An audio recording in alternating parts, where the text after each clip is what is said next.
Praise the lord. దేవుడికి మహిమ కలుగును గాక.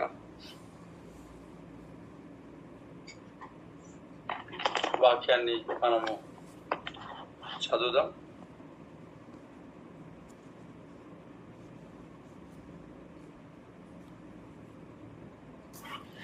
గడిచిన కాలం అంతా దేవుడు మనల్ని కాచి కాపాడి తన రెక్కల కిందట భద్రపరుచుకున్నాడు. దాన్ని బట్టి సమస్త మహిమ ఘనత ప్రభావములు దేవునికే చెల్లును గాక. Amen, amen. అలాగే ఈ సినాయి పర్వత ఉదయకాల ప్రార్థనలో జాయిన్ అయిన ప్రతి ఒక్కరికి మన ప్రభు అయిన యేసుక్రీస్తు యొక్క అతి శ్రేష్టమైన నామములు మీ అందరికీ కూడా సమాధానం కలుగును గాక. ఆమెన్. ఈరోజు ఉదయకాల సమయంలో లింక్ విషయంలో జాయిన్ అవ్వటానికి చాలా ఇబ్బందికరంగా ఇంటర్నెట్ అనేది మార్చబడి ఈ మొబైల్స్ వాటంతట్లో అవే స్విచ్ ఆఫ్ అవ్వడం, తర్వాత ఈ మొబైల్స్ అందుబాటులో లేకుండా అది పోవటం చాలా విచిత్రమైన సంగతులు జరిగినాయి. ఎందుకంటే అపవాదిగాడు ఎప్పుడు కూడా దేని ద్వారా అయితే సాతాను యొక్క కోటగోడలు కూల్చబడుతుంటున్నాయో దానికి ఖచ్చితంగా ఎప్పుడు వ్యతిరేకంగా వాడు నిలబడతానే ఉంటాడు. ఈ ఉదయకాల ప్రార్థన, సినాయి పర్వత ఉదయకాల ప్రార్థన ఏదైతే ఉందో ఖచ్చితంగా మన జీవితంలో ఒక గొప్ప మార్పును కలుగజేసేది, బలాన్ని, ధైర్యాన్ని, స్వస్థతను, పరిస్థితులన్నిటినీ చక్కబెట్టేగా ఉంది కనుక ఖచ్చితంగా అపవాదిగాడు మన పట్ల ఇబ్బందికరంగా ఉంటాడు.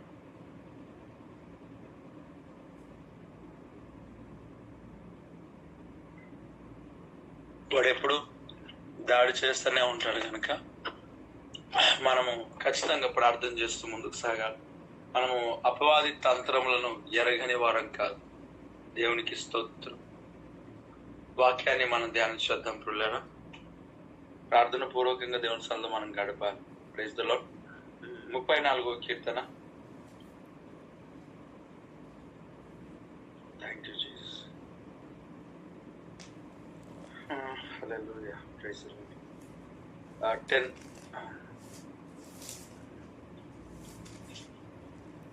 Thank you Jesus.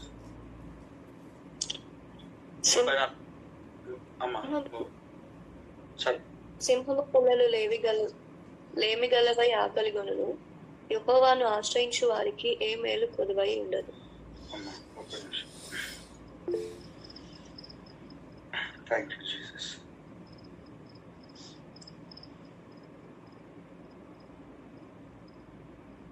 Okay, 19th verse, 19వ చరణం.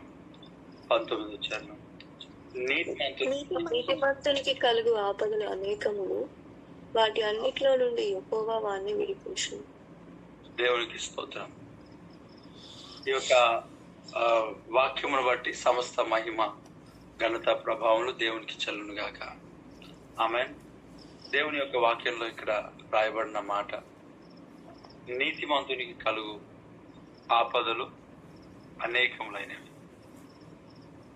నీతిమంతునికి కలుగు ఆపదలు అనేకములైనవి.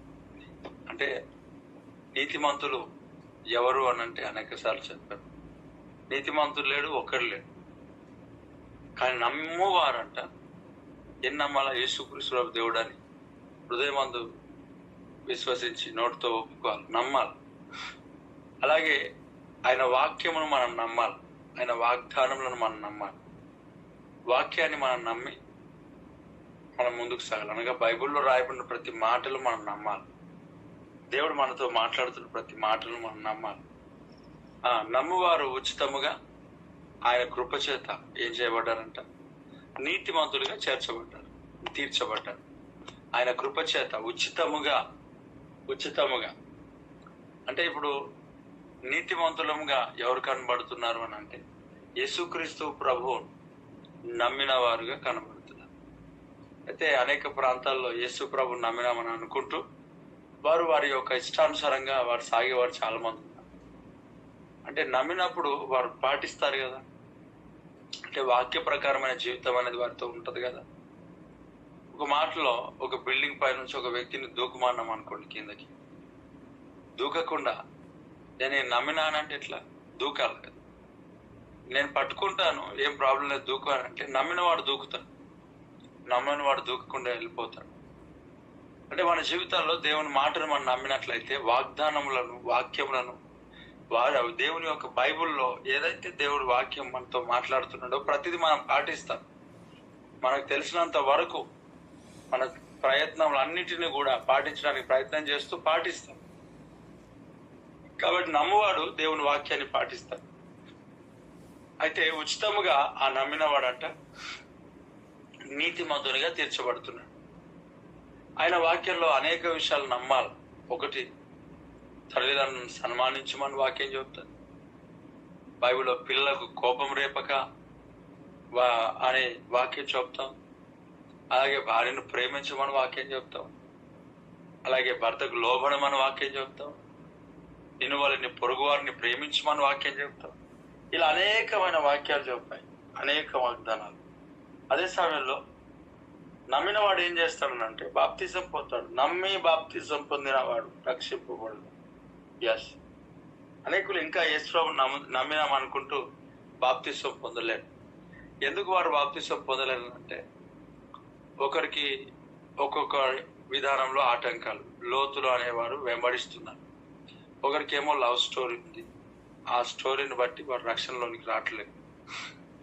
వాళ్ళు పూర్తిగా ఎండిపోయి ఎడారిలోనికి వెళ్ళిపోయిన తర్వాత అప్పుడు మార్పు చెందుతారు. వాళ్ళు కొంతమంది వచ్చి నాకు అడుగుతున్నారు, అట్లా ఇట్లా నేను కొంతమందిని ఇలా నేను ప్రేమిస్తున్నాను, మరి నాకు బాప్తిసం ఎలా? వదిలేయి. ఫస్ట్ నిజంగా వారిని ప్రేమిస్తున్నట్లయితే నువ్వు వదిలేయి. నీ వివాహ సమయాల్లో దేవుడు వారిని తీసుకురావాలనుకుంటే తీసుకొస్తాడు. దేవుడికి స్తోత్రం. నేను కొంతమందికి బాప్తిజం ఇచ్చేటప్పుడు వాళ్ళకి ఈ విషయాలు చెప్పాను. ఫోన్ మాట్లాడొద్దు, వారిని కలవద్దు, తిరగొద్దు. నిజంగా ప్రేమ అని అనుకుంటే దేవుడు సమకూరుస్తాడు కదా. చెప్పేసిన దేవుడు సన్నిధిలో ఈరోజు లాస్ట్ అంటే ఇంకా నాకు కాల్ చేయొద్దు, నేను నీకు కాల్ చేయను. ఎందుకంటే నంబర్లు మారిస్తే ఎట్లా దొరుకుతాయి కదా. మనమే స్థిరంగా నిలబడటం ఆశీర్వాదం, నంబర్ రిలీజ్ చేయడం ఆశీర్వాదం. ఆ వ్యక్తికి చెప్పాను నేను పూర్తిగా.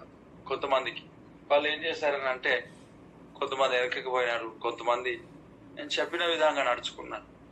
వారితో చెప్పారు వివాహ సమయం వచ్చేంత వరకు దూరంగా ఉంటాం. నాకు తెలిసిన విషయాలు ఏమనంటే ఈ దూరంగా ఉన్న సమయాల్లో ఖచ్చితంగా దేవుడు అద్భుతంగా ఆశీర్వదిస్తాడు. ఒక్కొక్కరిని బ్రేక్ చేయడం తప్ప అతికించడం అనేది ఉండదు. ఎందుకంటే ప్రార్థన బలమైనది. దేవుడికి స్తోత్రం.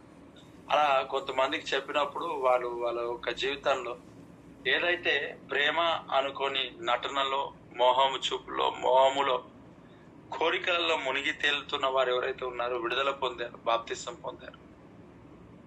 నమ్మినప్పుడు మరి పొందాలి కదా అని అంటే చాలా మందికి బాప్తిసం లేదు. ఇంకొకరు అంటారు నేను తాగడం అలవాటు ఉంది, తిరగడం అలవాటు ఉంది. ఒక్కరు ఒక విధంగా చాలా మంది రక్షణ మార్గంలో ఉన్న తర్వాత కూడా తర్వాత దేవుని పని చేసే వాళ్ళు కూడా కొంతమంది లోకంలో పడిపోయిన వాళ్ళు. ఇంకా ఒకటి రెండు మనం ఏం చెప్పలేము, చాలా ఉన్నాయి అట్లాంటివి. ఇప్పుడు మనం వారిని వీరిని చూడకూడదు, వాక్యమే చెప్తాం. ఇప్పుడు వారే ఇలా చేశారు మరి నాకేంటి అనేది కాదు మనకు కావాల్సింది. మరి మన దృష్టికి అనేక సార్లు పడిపోయిన వారే కనబడతారు తప్ప నిలబడిన వారు ఎందుకు కనబడరు? దేవుని వాక్యం సెలవిస్తుంది స్పష్టంగా, యేసు వైపు చూస్తూ అని అంటాడు. ఎవరి వైపు చూడాలా? యేసు వైపు. అంటే లోకంలో ఎవరు నమ్మకస్తులు లేరు. ఇలాగ అనుకుంటారు, చెప్పడానికి తప్ప చేయడానికి లేవని అనుకుంటారు. ఖచ్చితంగా చేయగలుగుతాం వాక్యం.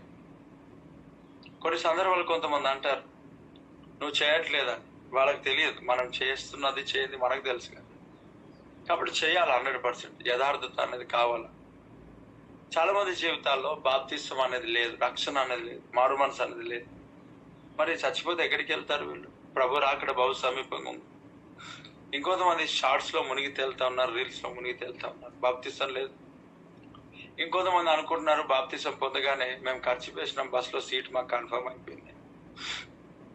ఖచ్చితంగా నాలాంటి వాడు ఖర్చు తీసి పక్కన కూర్చుంటాడు.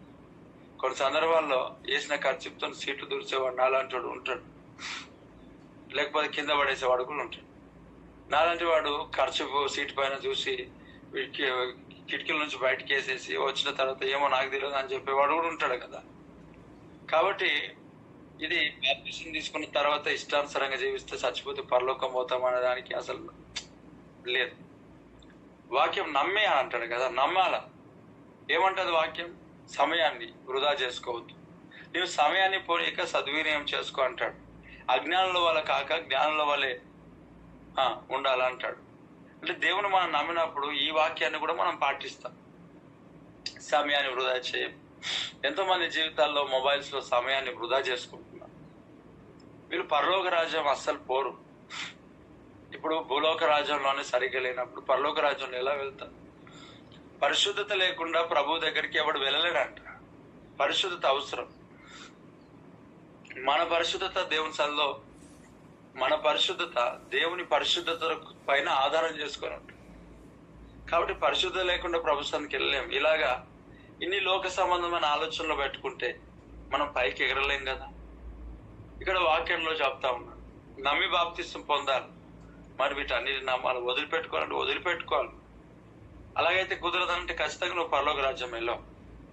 మరి చాలా మంది మా ఇంటి పక్కలు వాళ్ళు బాప్టిజం తీసుకున్నారు, వారు పక్కన ఉన్నవారు, మరి వారు సరిగ్గా లేరు కదా అంటే ఇప్పుడు వారితో పాటు వారు సరిగ్గా లేరు, వాళ్ళే మీకు మాదిరిగా అనుకున్నప్పుడు ఖచ్చితంగా ఆ వ్యక్తులు నరకానికి వెళ్తారు. వారిని అనుసరిస్తున్న కూడా నరకానికి వెళ్తారు. రిజల్ట్ అనేది ఈరోజు నాకు కనబడకపోవచ్చు, ఒకరోజు 100% కనబడుతుంది, మన ఎదురుగా కనబడుతుంది. ఎవరినైతే చూస్తున్నావో అనుసరిస్తున్నావు, వారు గుంతలోకి వెళ్తున్నప్పుడు మనల్ని కూడా గుంతలోకి ఏదో తీసుకెళ్లాల్సింది ఖచ్చితంగా. వాళ్ళు ఇలా ఉన్నారు, వీళ్ళు ఇలా ఉన్నారు, ఆ సేవకులు ఇలా ఉన్నారు, సేవకులు ఇలా ఉన్నారు, వాళ్ళు ఇలా ఉన్నారు, వీళ్ళు ఇలా ఉన్నారు, వాళ్ళే సరిగ్గా లేరు, వీళ్ళే సరి. ఎస్, కరెక్టే. వాళ్ళు 100% నరకానికి సిద్ధపరచబడుతున్నారు. వారిలో బలమైన పరిచర్య చేస్తున్న వారు ఉండొచ్చు, ఇంకెవరైనా ఉండొచ్చు, ఏమో చెప్పలేం. దేవుడు అందుకొరకే ఇప్పుడు కొంతమంది అనుకోవచ్చు, మళ్ళీ ఎన్నిట్లా మేము నమ్మాలి. మరి అదే కదా, దేవుడు గొప్ప కార్యాన్ని మన పట్ల జరిగిస్తాడు. దేవుడికి స్తోత్రం. దేవుడు నాకు సంఘాన్ని ఇచ్చాడు, పరిచర్యని ఇచ్చాడు, దేవుడు ఇచ్చాడు. నేను స్వార్థం ఇచ్చుకోలేదు, నాది కాదు. అయితే దేవుడు ఇచ్చినప్పుడు, సంఘ కాపరిగా దేవుడు పెట్టినప్పుడు ఖచ్చితంగా దేవుడి సన్నిధిలో ఫాలో అవ్వాలి, దేవుడి సన్నిధిలో మనం నడుచుకోవాలి. ఎప్పుడు మన జీవితాల్లో ఇబ్బందికరంగా ఉంటే అంటే, ఒకవేళ నిజంగా నేను దేవునికి వ్యతిరేకంగా ఉంటే నా జీవితంలో ఫస్ట్ నన్ను దేవుడు తొలగిస్తాడు. ఒకరోజు కాకపోయినా ఒకరోజు తర్వాత వాక్య ప్రకారంగా నేను లేకపోతే అప్పుడు కదా అవసరం. మరి ఖచ్చితంగా వాక్యాన్ని మనం తూకంలో వేసి చూస్తే మనం నిలబడతాం కదా, మనం కదులుతాం కదా, అలా ఉంటాం కదా, ఆశీర్వదించబడ్డాం కదా. దేవునికి స్తోత్రం. చాలా మంది బాప్తిసం తీసుకోనమంటే వారి సమస్యలు ఎన్నో రకాలుగా చెప్తా ఉంటారు, ఎన్నో రకాలుగా. కొంతమంది బాప్తిసం తీసుకున్న తర్వాత ఇబ్బందికరంగా ఉన్నారు. కాబట్టి నమ్మిన వారు ప్రతి వాడు నీతిమంతుడుగా తీర్చబడతాడు. నీతిమంతులు అంటే మనమే, దేవుని ప్రజలు. అయితే వాక్యం సెలవిస్తా ఉన్నది, నీతిమంతునికి కలుగు ఆపదలు అనేకములైన అంటే 1-2గా అనేకములైన ఆపదలు, అపాయములు, ఇరుకులు అన్నిటి వస్తుంటాయి. ఇది పోరాటం. నీతిమంతుడికే వస్తాయి, మరి వేరే వాళ్ళకి రాదు. నువ్వు నీతిమంతుడవేనా? ఎస్, నేను నీతిమంతుడది. మరి నీతిమంతుడని అంటే కుటుంబం వేయబడతావు కదా. నీతిమంతుడు అని అంటే ఖచ్చితంగా ఆపదలు అన్నింటినీ అనేకములైనవి వస్తాయి కదా, రాకుండా మానం. నీతిమంతులకు కలుగు ఆపదలు అనేకములైనవి వాక్యం సెలవిస్తా ఉన్నది, నేను కాదు చెప్పేది, 1-2 కాదు. కాబట్టి ఇక్కడ అంటాడు మరలా, నీతిమంతులకు ఆపదలు అనేకములైనవి కలుగుతున్నాయి. అయితే వాటన్నిటిలో నుంచి ప్రభు ఏం చేస్తారంట? విడిపించేవాడుగా ఉన్నాడు. Praise the lord. నీతిమంతునికి కలుగు ఆపదలు అనేకములై ఉంటే దేవుడు వాటన్నిటిలో నుంచి విడిపిస్తున్నాడు. దేవునికి స్తోత్రం కలుగును గాక. ఎంత అద్భుతమైన, ఆశీర్వాదకరమైన, దీవెనకరమైన సమయం. Praise the lord.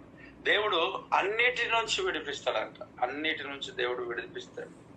దేవునికి మహిమ కలుగును గాక. నీతిమంతునికి కలుగు ఆపదలు అనేకములు, వాటన్నిటిలో నుంచి, అన్నిటిలో నుండి యెహోవా వారిని విడిపించినంట. ఎవరిని?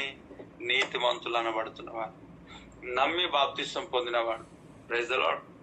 అనగా యేసు రక్తంలో కడగబడినవాడు, ఉచితముగా నీతిమంతులుగా మనం తీర్చబడి ఉన్నాం. దేవునికి స్తోత్రం. మనము నీతిమంతులుగా తీర్చబడడానికి క్రియలు అవసరం లేదు, కానీ నీతిని కాపాడుకోవడానికి మాత్రం క్రియలు అవసరం. దేవుడు ఉచితముగా మనల్ని ఏ భారం పెట్టకుండా రక్షణ ఆ సంగీత సునాదములు చేయుట కొరకు వినిపించ మన కుటుంబాల్లో మన జీవితాలు వినిపించాలని ప్రభువు మనల్ని ఉచితంగా రక్షించండి. నీతిమంతులకు కలుగు ఆపదలు అనేకములు. ఈరోజు ఆపద, అపాయంలో, సమస్యలు, ఇబ్బందులు, శోధనలు ఎదుర్కొంటున్న వ్యక్తిగా నువ్వు కనబడుతుంటున్నావా? నీకున్నాయా అలాంటి సమస్యలు? అనారోగ్యంలో బాధతో ఉన్నావా? నీతిమంతునికి కలుగుతాయి అంటే అనేకములనే కలుగుతాయి. అయితే వాటన్నిటి నుండి దేవుడు విడిపిస్తానండి. ఒకటి రెండుగా అన్నిట్లో ఉండి ఆపదలు అనేకములు. దేవునికి స్తోత్రం, దేవునికి మహిమ కలుగును గాక. కళ్ళు మూసుకుందాం ప్రతి ఒక్కరు ప్రార్థన.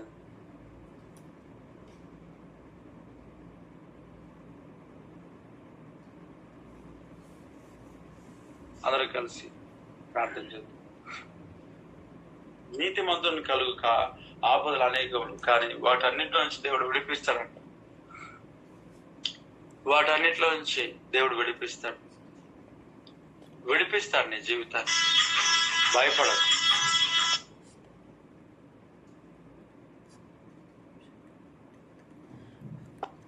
దేవుడు నడిపించి విడిపించే దేవుడై ఉన్నాడు. దేవుడికి స్తోత్రం. నడిపించి విడిపించే దేవుడు. కళ్ళు మూసుకుందాం ప్రతి ఒక్కరు. కళ్ళు మూసుకుందాం ప్రతి ఒక్కరు. దేవానికి స్తోత్రం, స్తోత్రం. అయానికే స్తోత్రం, స్తోత్రం, స్తోత్రం.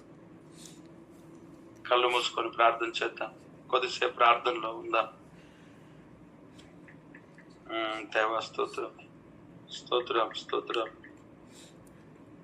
స్తోత్రం. అందరం ప్రార్థనలో గడుపుదాం. ప్రభా,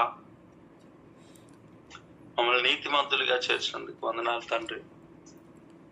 అయా స్తోత్రం. ప్రతి ఒక్కరు ప్రార్థనలో గడుపుదాం. ఆయన కృప ద్వారా మనము నీతిమంతులుగా తీర్చబడ్డాం. Thank you, thank you. అందరం కలిసి కళ్ళు మూసుకో. ఏ తెగులు సమీపించ నీయక,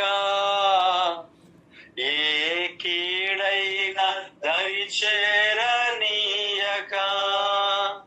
ఆపదలన్నీ తొలగే వరకు ఆత్మలో నెమ్మది కలిగే వరకు. అవునయా స్తోత్రం. ఏ తెగులు సమీపించనీయక, ఏ కీడైన దరిచేరనీయక, ఆపదలన్నీ తొలగే వరకు. స్తోత్రం గట్టిగా. ఆత్మలో నెమ్మది కలిగే వరకు నా భారము మోసి బాసటగా నిలచి ఆదరించితివి. ఈ స్తుతి మహిమలు నీకే చెల్లించెదను జీవితాంతము. ఘనమైనవి నీ కార్యములు, నా ఎడల స్థిరమైనవి నీ ఆలోచనలు. ఆమేన్. కళ్ళు మూసుకుందాం. మహాగణమైన దేవానికి స్తోత్రం.